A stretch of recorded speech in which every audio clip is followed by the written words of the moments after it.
My goal was always deliver a feasibility study, a very rigorous analysis of the project. Now that we've got a feasibility study, we're virtually the lowest cost producer in the world to our target markets. So again, a very strong competitive position on the operating cost side. Given the prices are flat, do we need another potash company in the world at the moment? Hello and welcome to Crux Investor. First of all, thanks so much for watching this video. If you like it, give us a thumbs up. Also, leave your comments below. We want to understand the sorts of questions you want us to ask, how you think we're doing generally, and of course, what you think of the company. And if you haven't already done so, please click the button in the corner of the screen to subscribe to our YouTube channel. And for more videos like this, click the notification bell. We speak to Hayden Locke, CEO of Emmerson. They're a potash company. Not too many people know too much about potash, nor care, it seems. Not quite as sexy as gold or silver, but there's money to be made. So we talk about their project in Morocco, a very good jurisdiction in which to do business. They have just released their feasibility study, some great numbers in there. So we discussed their business model, how they hope to finance the next stages of development of the company and where indeed they want to end up. It's a very complicated business. Initially starts as a mining company and then moves into the world of chemicals. So a lot to try and understand for you, but also for the funders in this market. So it's likely that they'll end up with a strategic partner. But Hayden does a good job of describing the path forward. So do take a look in the description below at some of the topics discussed. Anything that interests you in particular, click on the relevant timestamp and that'll take you to that part of the video. But enjoy what Hayden has to say. Hayden, how are you doing, sir? Very well. Good man, good man. You're at home in London. How many Zoom calls have you done today? I've done three today. Excellent. And I've got a couple to go. Excellent. It's the new way of working. Well, look, if you don't mind, can you give us the 1 minute overview of the company for people new to this, and then we'll pick it up from there. Absolutely. We're developing a potash project in Northern Morocco called the Khemisset Project. Potash, for those who don't know, is predominantly used as an agricultural fertilizer, a source of potassium. So the project that we are looking at, the reason we think it's unique in the market is primarily around the fact that it's very low capital cost of production. And we can go into detail, as much detail as you like, as to why that has occurred. But really, in the global scheme of things for potash, most projects are very, very high capex and as a result are very difficult to finance. So in the global potash context, we're very low capital cost, and as a result of our location, very competitive operating costs. So what we think is a very unique project has shown itself to be very interesting from an economic perspective as well. Okay, fantastic. Thank you for that. Can we talk about the market, the potash market? So can people, it's not a sexy sector in that not a lot of people can wake up in the morning thinking of potash. They might be thinking of gold or silver this week, but not potash. So can you just talk about the size of the market, who are the big buyers, and who are the big producers? Yeah, much to my chagrin, it's not a sexy commodity, and I think a lot of investors just put it in the too hard basket to understand. It is predominantly, as I said, used to play into that global agricultural theme, which is growing population, shrinking arable land. There is no science as yet, other than genetically modifying foods, to increase yields without the use of fertilizer.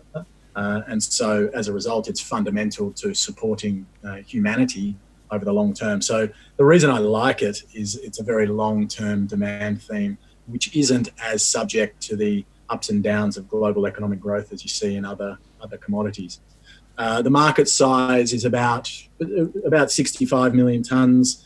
There's been a little bit of a tail off as a result of the pandemic and the Chinese trade wars with Mr. Trump, but growing at a very unexciting 2 to 3% per annum.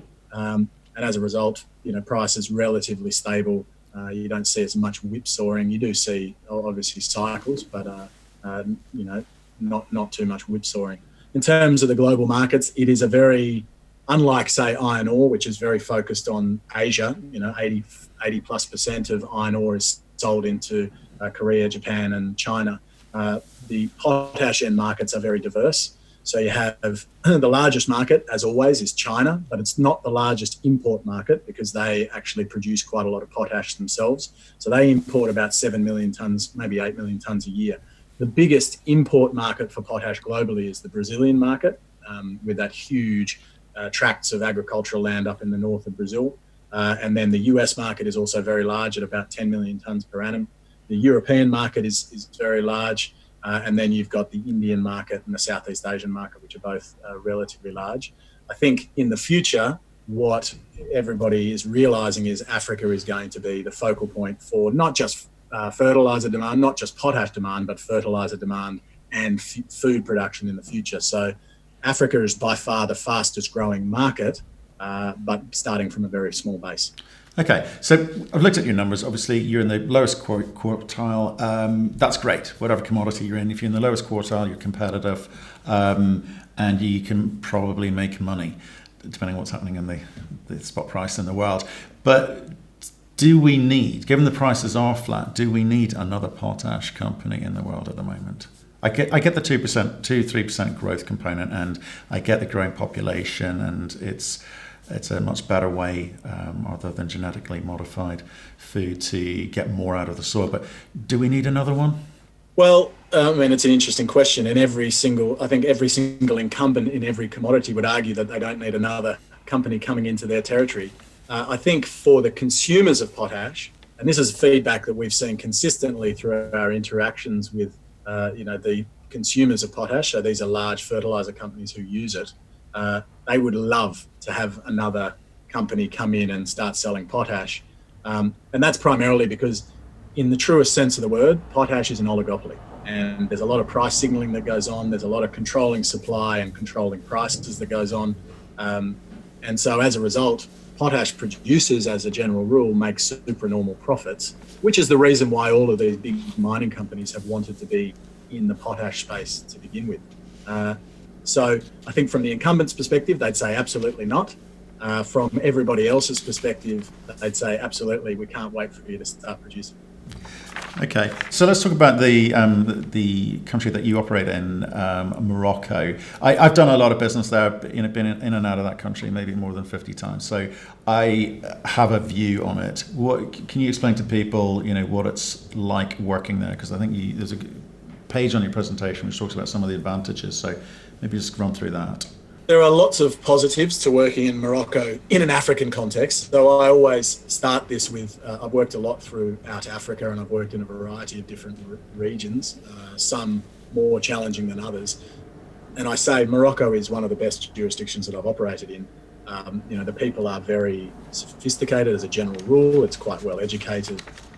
They see themselves as being the gateway for Europe to Africa. And so they tend to try to be very helpful. And I think one of the benefits we have in the mining industry is because it's really in the early stage of its development from an outsider's perspective. We're seeing a lot of drive by the government to provide support and clarity and transparency on how the rules are applied to companies like us. So that's all really positive. And then I always caveat that by saying it's still Africa and it still has its challenges. I spend a lot of time stamping documents and getting things notarized, and that can be frustrating just from an efficiency perspective. But from an African context, it's a fantastic place to be working as it currently stands. Okay, and so let's put those two things together. So you've got potash, it's Africa. When you're sitting in front of brokers or financiers, what do they know? What do they say to you? What are the difficulties that you come up against, and how do you sort of handle that? The most difficult aspect for me is really the first hurdle, where we get to potash and, are they willing to even look at potash as a commodity? It's a very strange commodity in that the large potash producers don't occupy the mining fund management sphere as a general rule. But when you're pre-production, you are a mining risk, so you do fall under the potash mining sphere. And so while they have a detailed understanding of other commodities, there's less of a drive to have an understanding of potash. So probably the most challenging is to get people to engage on potash as a commodity. I think also, as you would be aware, there's been a storied track record, as there is in a lot of commodities, but particularly in potash, of projects that have come to market and full of promise, and they haven't necessarily achieved what they set out to achieve for a variety of reasons. And I think there's still there's a long memory of that having occurred, which is another challenge that we have to deal with.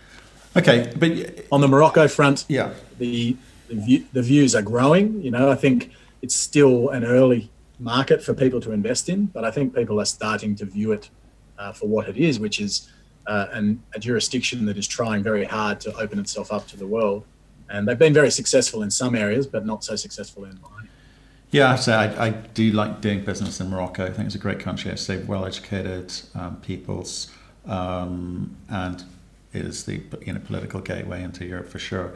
So I have nothing but good things to say about Morocco. But what I wanted to get at was to try and understand what's the level of understanding that you keep coming up against, and is that a barrier for you, despite having come from Highfield Resources, which is your background. In fact, maybe that's a nice segue to tell us a little bit about your experience before coming into Emmerson.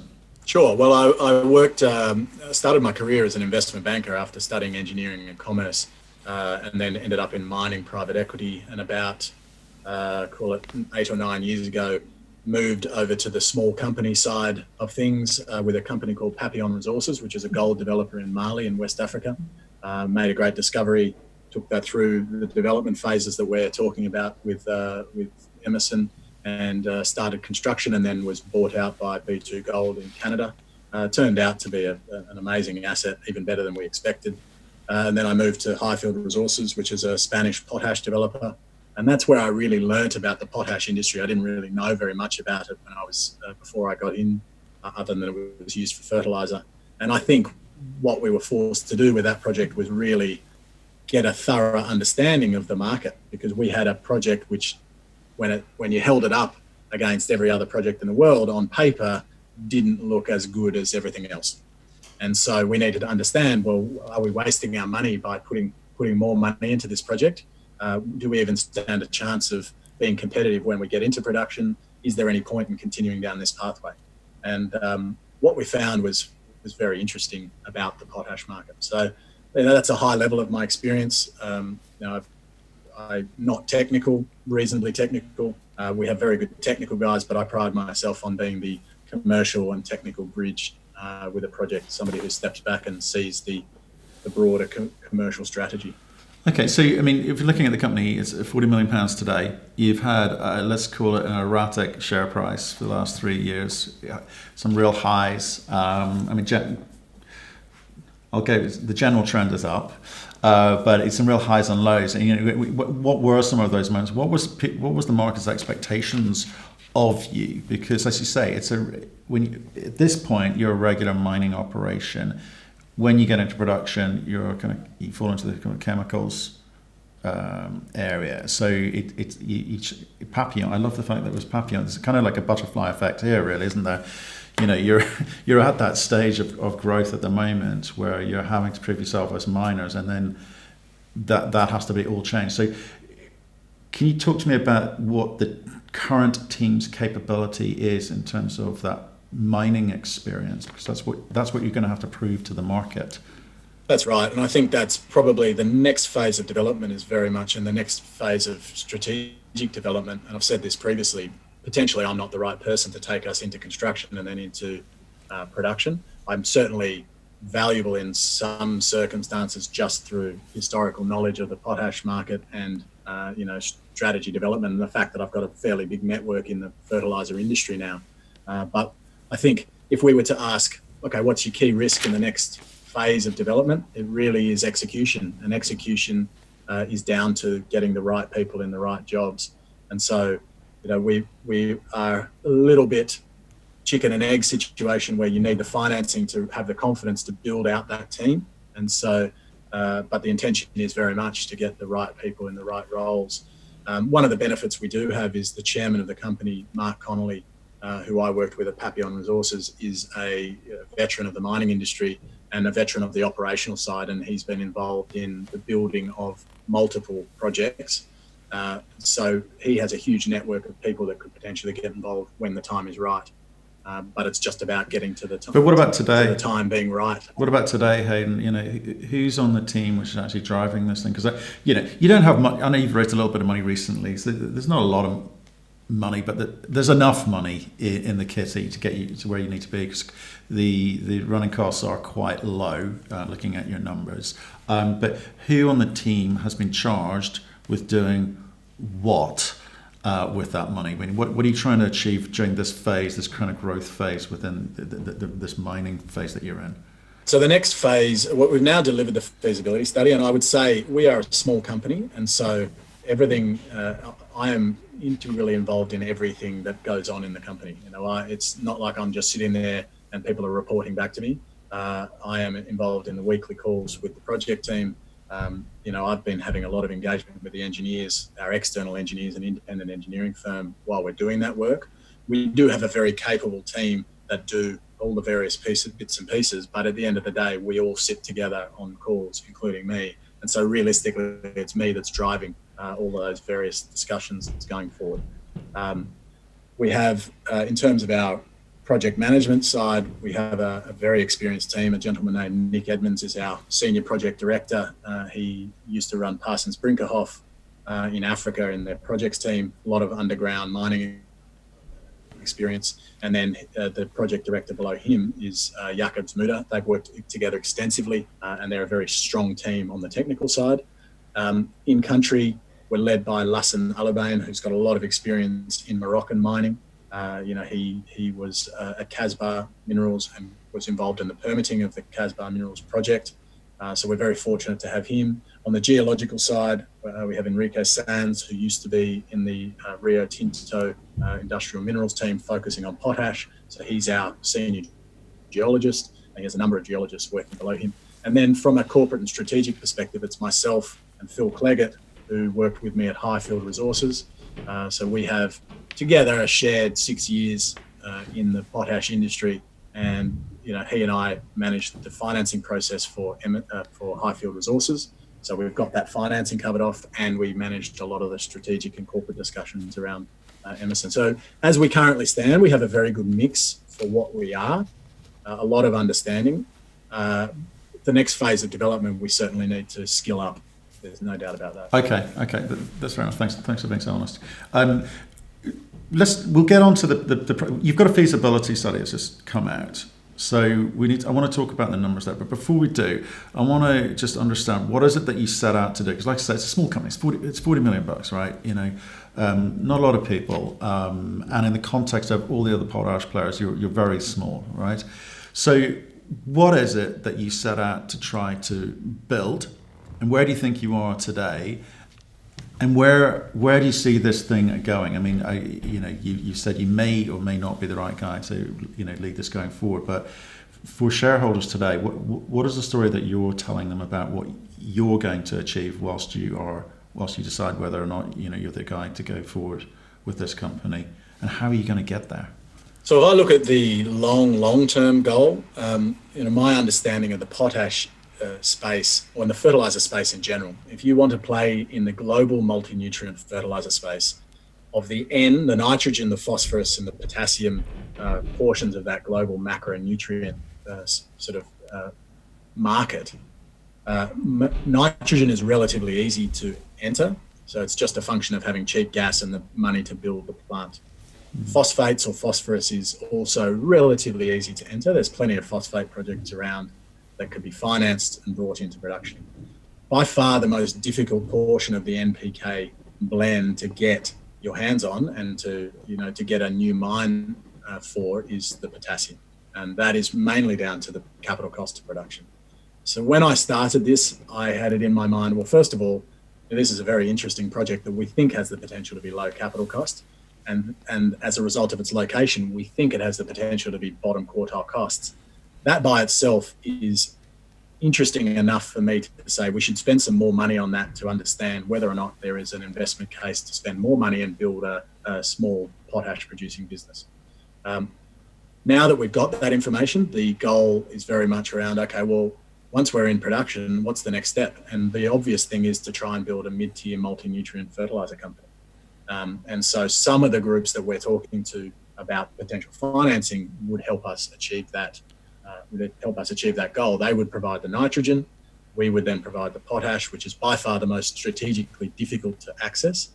And then if we look at the phosphorus, there's a couple of really good projects that we like the look of that recognise that our project is a very rare commodity in the global fertilizer space. So that's the big long-term goal. If I focus down just on short-term for me right now, my goal was always deliver a feasibility study, a very rigorous analysis of the project that confirms or refutes what we had always thought, which is this is a low capex, high margin, potentially potash project. And if we're wrong, we won't spend any more money on it. We'll move on. Life's too short to, just carry on spending money on something that doesn't work. Now that we've got a feasibility study that says that, okay, the next phase for me is deliver the next financing strategy that gets us one step closer to being shovel ready to go into. Okay, so give me some of the feasibility study numbers, and then we'll talk about financing, how you get that financed. So headline capex for the potash only project has come down by about 5% from the scoping study. So we're talking $387 million, including a contingency on that. We have also included a salt project in the actual feasibility study itself, which adds another $23 million. So we're talking a total capital cost of $410 million. That will produce peak production 810,000, average life of mine 740-ish thousand tonnes of potash over a 19-year mine life, and 1 million tonnes a year of de-icing quality salt that can be sold into the US de-icing salt market. Again, that capital cost number is among the lowest capital intensity projects in the potash space that you will find. The only one that's really even comparable is Highfield Resources. And that is very much because of some similarities between those two projects, which is why I chose to join Emmerson in the first place. From an operating cost perspective, costs have gone up a little bit from the scoping study. So we're talking about $10 a tonne more on a delivered cost basis to our target markets. But that still puts us very firmly in the bottom quartile of all-in sustaining delivered cost to our target markets. And then if you include the byproduct credit for the salt, well, we're virtually the lowest cost producer in the world to our target markets. So again, a very strong competitive position on the operating cost side. Probably the biggest weakness of this project is it's not 5 million tonnes a year. So it just doesn't have that, BHP or Potash Corp scale. But I would argue, having said what I've said about the potash market, I'd argue you probably don't want to be doing that, because if you're doing that, you're going to have a serious impact on the global market, and you will eventually impact your own returns. You'll cannibalize your own returns. Okay. So let's talk about your marketing plans. So you're obviously sitting in North Africa. You've talked about Africa being sort of the next market. And I know in your presentation you talk about costs of shipping over to Brazil, which is a very big market indeed. But what are your marketing plans should you get to the point of being able to get this thing financed? So we are not going to build an internal marketing team. So part of what we will do, and this is mostly from my perspective on, you either build your own operating team internally and you hire all those people. And for me, that's fraught with risk for a first-time company. The other way to do it is to go to a trader which helps. So there are lots of fertilizer traders who would love to get their hands on potash, and they can build you an internal, effectively an internal marketing team, and they'll take $1 per tonne cost on that. So we will use a trading group. There's a couple that we're very close with, that we have a shared history with, who we really like. And it's very much an open book. Okay, they'll tell us exactly the price. They'll show us all the costs of the transport and logistics, and they make a margin on top of what we get. That's the intention in terms of the business side of it. In terms of where we're going to sell, going back to, how are our operating costs competitive? Mostly because we're focusing on markets that are very close to us. We have a huge transport and logistics advantage. We are, to mine gate, a relatively high cost producer, but as a result of our location, we're competitive delivered to our markets. So we'll only focus on markets where we have that transport and logistics advantage. And that is really everything on that Atlantic corridor. So Brazilian market, the US market, although that's probably a bit competitive for us, Caribbean, Northwest Europe, and then obviously Africa, predominantly led by Morocco. So Morocco is one of the fastest growing potash regions in the world, driven by this very large phosphate producer, OCP. So we see that as a very logical market for us. But the key is never to be too too concentrated on one customer, so that you can always trade yourself and find a better price if necessary. So we've got to have that optionality. So we'll focus on Morocco, Brazilian market, Caribbean market, and Northwest Europe. Okay. So you're happy with the feasibility numbers. You're kind of clear about your vision for how this company grows. You haven't got much cash in the kitty at the moment, so you're going to need to, at some point soon, I suspect, go and raise some capital. So what are your thoughts on that? Well, we've got about 1.2 million pounds left, and as you say, we run a very lean team. So there's only me in London, and then we have a couple of guys. Everyone's spread around, but most of our team is in Morocco. Our overheads are very low. We don't need to raise any money, certainly for the next 12 months, probably longer. And what we're really shooting for now is the feasibility study is a catalyst for the discussions with those various strategic partners. Now, there's no guarantee that we're going to get a strategic partner over the line, but the conversations that we're having thus far have been pretty good, and we're seeing a lot of interest in the project. And what they're saying is we need to review that feasibility study in detail in order to make a decision to go to the next step. And what would that deal look like, or what would those types of deals look like? What are you hoping for? Well, the ideal would be to find a big enough partner who could come in and write the whole equity check for us. And in the fertilizer game globally, the companies are typically very, very large. I mean, really, really large companies. And so for them, $200 million is a relatively small investment. But the other side of that is they're typically not miners, and so they are very cautious about understanding the risks. Some of them have been burnt by investments, and you can only have to look at when the potash prices ran to 2009 to see there are a number of big fertilizer companies that made investments and lost their shirt. So they're cautious, and we plan to work our way through that. Look, how does it look? I don't know at this stage. Would they want to take a staged, structured approach to the investment? Most probably. So in my mind, it would probably be a small investment up front to take us through that next phase of development. And then once we hit a milestone, another investment, and so on and so forth until we get to a point where we're ready to construct and build the mine. Okay, so I think people are obviously excited. I'm looking at the share price recovery. People are excited about the feasibility study. Do you think that will sustain? Is there another quick milestone, meaningful milestone to come? Yeah, so I think the milestones for delivery, my goal for this year is to deliver, and I mean, I'm surprised that we've only got about 6 months left in the year, which is scary. My goals for the rest of this year are to deliver the fully permitted mine, so get ourselves to a point where we have finished the environmental social impact assessment to IFC standards, and we've started all of that process around converting to a mining permit. And then in parallel with that, we're going to be working really hard, focused on these financing discussions. So that is the goal. In an ideal world, and setting myself aggressive objectives, I would like to be in a position where I am close to having both of those items sewn up by the end of the year or in the early part of next year. And there will be associated news flow with that. Some discussions are more advanced than others, and we'll be running pretty hard to try and move all of those discussions concurrently to get an idea of what the best outcome is for our shareholders. And so how would an all equity deal work, for your company? Because obviously at $40 million, someone comes in with $200 million.